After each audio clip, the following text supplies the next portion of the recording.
Bug-laden grilled cheese sandwiches, Pop Rocks-filled mini doughnuts, cinnamon sugar beaver balls topped with prairie oysters, otherwise known as bull testicles, and the standard mini doughnut, now celebrating its 50th year at the Calgary Stampede.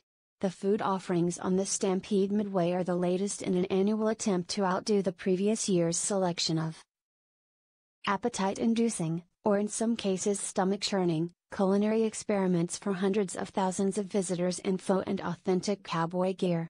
While the boundaries have moved, the novelty of Midway food is nothing new, but rather part of vendors' century-long attempt to one-up each other, explains Calgary Stampede's historical specialist Cassandra Cummings. The foods that were introduced, at fairs, between 1900 and 1920, were foods that saw people eating in a total different way, she explains.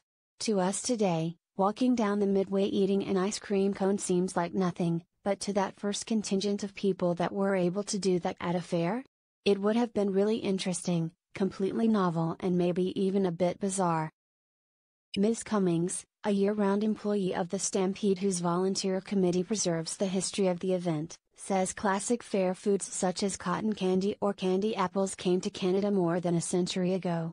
They coincided with large-scale fairs elsewhere in North America, such as the World's Columbian Exposition in Chicago in 1893 and the St. Louis World's Fair in 1904.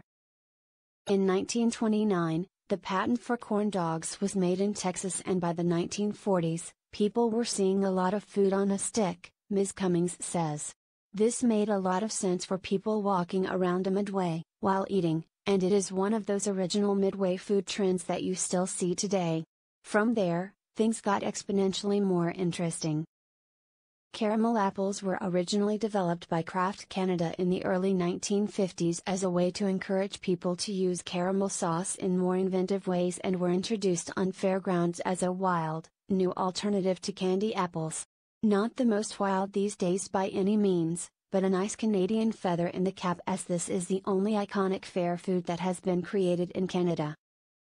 The mini-doughnut machine was invented in 1947 in California by a group of engineers and also became popularized throughout North America in the 1950s, but they didn't arrive here in Calgary until 1968. I think there will always be this trend to keep pushing the limits, with Midway food.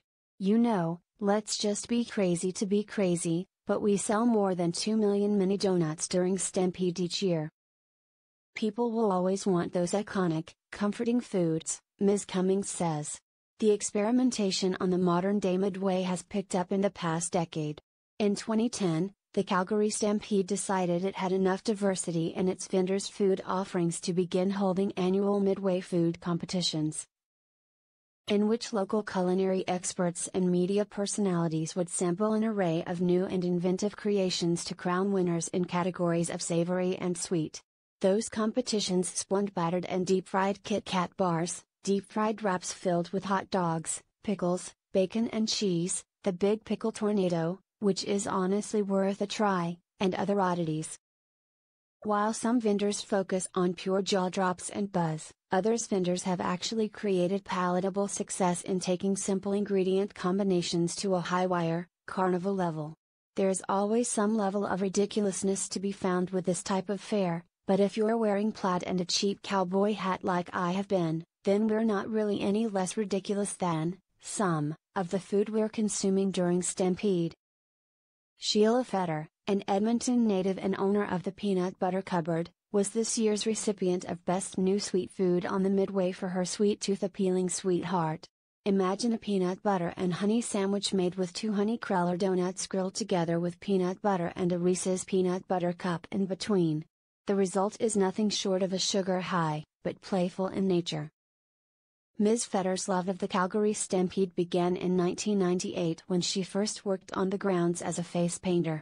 Over the years, she fell in love with the culture of the annual fair and grew increasingly interested in the Midway food aspect of it all. When the Peanut Butter Cupboard came up for sale after last year's Stampede, she jumped at the chance to get into a mobile kitchen and dive deep into the Midway's culinary scene. A lot of Midway foods can go too far. I created something that I would personally really want to eat, Ms. Fetter explains. It's my favorite donut and I love peanut butter. It's chewy, gooey and sweet. It's got everything. I also think it's really important to create an item that you can't just order at a restaurant. She goes on to say that her signature creation has become so popular following the Calgary Stampede accolade as well as plenty of local media buzz that the sweetheart will likely be out of stock before the festival wraps Sunday evening.